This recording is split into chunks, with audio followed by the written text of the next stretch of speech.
and it's an honour and a pleasure to do it, I have to say. And I remember being in this room for a 40th birthday party a few years ago, and I absolutely loved it. And I always said I'd love to run an event here. So when Gavin and Professor Eoin came on board with this event, we were kind of scouring around for venues, and I put a post on Facebook looking for a venue, and everyone, had all their opinions, and a few people mentioned here, so it kind of jolted my mind again, and I came down, contacted Paul Lee, and Gavin was really intrigued about the space, so this is what we went for. I think it's like a little slice of country in the middle of Camden Street, which is and it's really nice and intimate, so I think it's going to be a wonderful evening. Professor Eoin Devereux is going to be asking the questions. Professor Eoin has worked on a tome that thick called Critical Perspectives about Bowie. It was launched at the festival last year. He's a huge Bowie fan and a great help for the festival with his ideas and all his help and stuff like that. So I'm really honoured to have him on board again this year. And of course, Mr. Gavin Friday, who obviously is an amazing performer in his own right, an amazing singer, and obviously people look to Gavin for kind of inspiration and stuff. So I'm really delighted to welcome Transformer Master Gavin Friday in conversation with Dr. Eoin Devereux.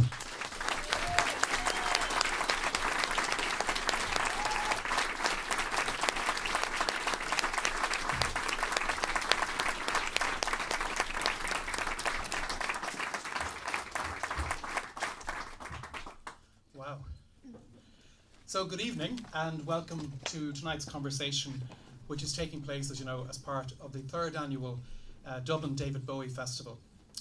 Our interviewee this evening is a renowned singer, songwriter, composer, painter and actor. A founder member of the Virgin Prunes, he's had considerable success as a solo performer, releasing such albums as Adam and Eve and Catholic.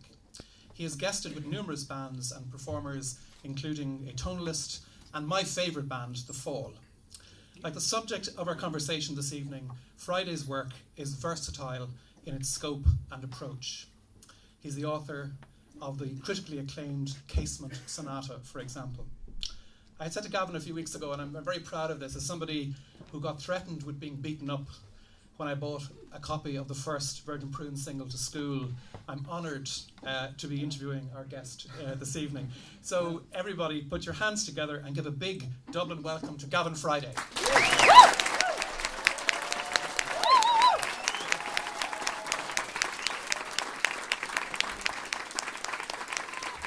Thank you. So Gavin, can we maybe start before Bowie, right? So can we talk briefly about your musical interests before you discovered David Bowie? Yeah, I mean, I was born like late 59, so the 60s were pretty musical-less for me because of my dad, because he wouldn't have a record player, we didn't really have the TV at that stage, and he taught music. He says, I hate music. I remember as an older man saying, plants even like fucking music. What's wrong with you? You can't hate music. But there was very much not allowed. And pop music was creeping in through radio or whatever. And I had to end up going, well, I've got to do it myself, which was a very interesting thing because it became the thing in my life, the strand of my life, do it yourself. And I got a job when I was 10 off my Auntie Nan in a turf accountant marking the cards. So I saved up and bought one of those little, they're like handbags, with they're back in again, I think, for people that don't have proper stereos. And I bought one of those, and really I was a child of the 70s. So it was Top of the Pops was religious, and it was like pop music, but it was like bubblegum, like I adored Sweet, like Funny, and Way Glam Glam, even before glam, like Papa Joe, just before the makeup happened. And then Mark Bolan came along, and I mean, I don't know what it was. It was that androgynous thing for the first time. And they say he really invented glam. I think his wife put a feather boa, some lipstick and stars before Top of the Pops appearance. And it was at a very vulnerable age when I was a very quiet child then, and very bullied at home and out of home. And here was somebody doing this incredible song. It was like, you know, songs, these bubblegum anthems. And it was Mark Bolan, and you didn't know it was a man or a woman. Now the pubic hair hadn't even began, but there was something going on. And I actually remember like almost falling in love with this image and this idea. And then it became an obsession. You were buying all the singles, and Slade came in, and it was just pop, and Pop Spop magazine. And dare I say, I didn't read it, but I bought it for the posters. It was Jackie. They had these incredible photographs of Bolan or wherever. And Top of the Pops, 7 o'clock on a Thursday. I mean, now we're always going, Finn on, Top of the Pops on in 5 minutes, come down. You'd be hiding in your room playing music. And you'd come down, and it was religious. Like Top of the Pops, Top of the Pops. And T-Rex, Bowie, glam was really kicking in, Slade. And then, I think it was the date, is it July the 19th? Yeah, 1972. You see? And Bowie came on, first time ever. And it was different about Bolan. Because Bolan was like bubblegum, and it was effervescent. It was almost like Phil Spector, but different. And I just went, what is this? I actually had not seen it ever. And it was like, I have to find out more. And did the Hanveys have, now this is an interesting question, because people remember Bowie's performance in colour. So did you have a black and white television, and how do you remember? I remember it, and I've said it many times. It was like then, after seeing that performance and then going out and buying Ziggy, it was like the grey, dull, intense, heavy world of Northside Dublin and probably Northside Limerick. I mean, fucking Ireland was miserable. The recession of 10 years ago was nothing like the 70s and the 80s. Miserable. There was no crack.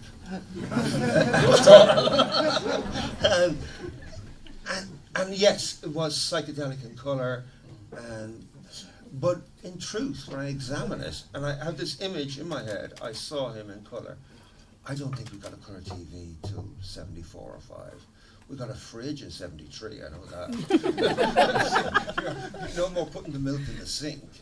But so in a bucket of water. Yes, but seriously, it was a moment that changed. I mean, the whole world knows this. I think mainly Great Britain and Ireland. And look what it influenced. The amount of writers, musicians my age, from the Boy Georges to the Morrisseys to whatever, it all was that moment. And Morrissey doesn't like saying it, but it's fucking true. Bowie changed everything.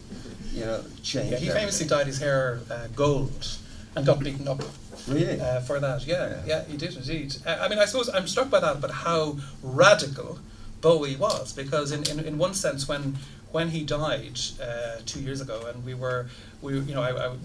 all did the usual things talking about Bowie and what he meant and so on, but in one sense, I felt a lot of the media coverage at the time actually didn't get how radical he was and how he preempted so many things around gender, about queer theory, about sexuality and so on. He was really, really, truly radical. Hugely, and it was actually the first really. He basically killed the 60s and started the 70s, because everyone was still a bit of a hippy-dippy, and it was still going on, and he was very much that too. You know, the free love thing and all of that.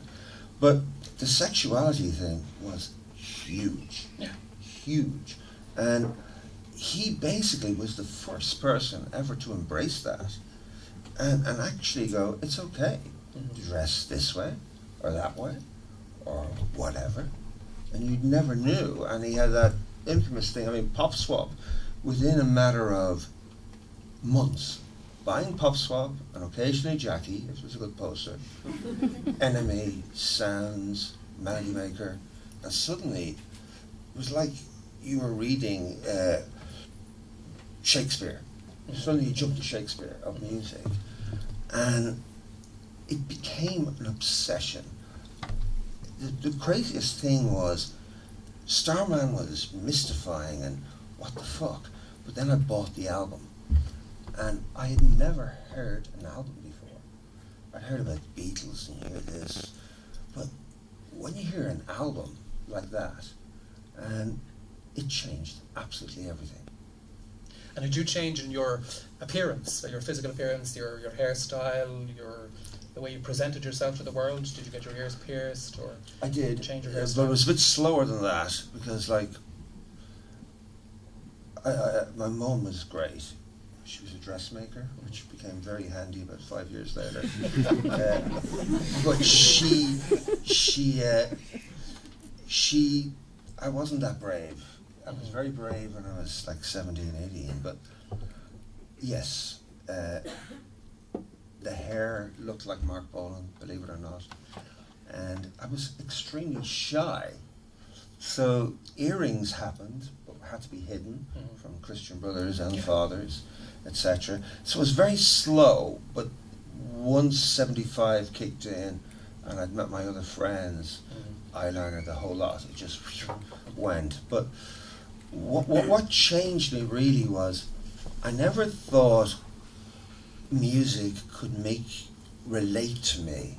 Okay. And I felt so lonely as a young man, as a young kid, and misunderstood. I fucking hated school. Hated it. Like beyond. And I hated football and I hated everything everyone likes. And I go, who the fuck likes me? And then I went, David Bowie does. And then you had that total melodrama, teenage angst, total love. And you go, I'm coming home from school and it's lashing rain and Dad's a cunt. And you have the coat up and it's like, and there you are, yes, it's cold and it rained. And I felt like an actor. And I thought of my ma. And you go, yes. Because if you listen to his early stuff, musically, even in his voice, and he knew it too, his angst, there was this, he made angst poetic. You know, he made this poetic. And then, like, you might even kill yourself. Rock and roll suicide. It was just, but when, I mean, the first song I want to play tonight is 5 Years. Because it's possibly one of the greatest opening tracks of any album. The minimalism. And then suddenly, I was in a movie set 5 years before. It was like, this is literature. This is what the fuck. When Bowie died, I spent some time looking at some of the, I suppose, for want of a better word, shrines that were built to him in places like Brixton and elsewhere in London. And people left lots of notes and letters to Bowie. And this is what they were saying. They were saying what you were saying. They were talking about that he gave them permission to reinvent themselves, to maybe think differently, think creatively, and that it's actually okay to be different, to be alone, to be lonely, and so on. I'm actually getting upset now because, yes, he gave outsiders permission. He glorified being different and he made it aesthetic. It wasn't just like, put on your fucking dress and sing about fucking wah. He was introducing us to fucking serious shit. And it was mind-blowing that you had a friend and music, and I realized then that music was my best friend. And that's when it started going really weird and wrong. Will we listen to 5 Years then? Let's listen to it. Yeah. Woo!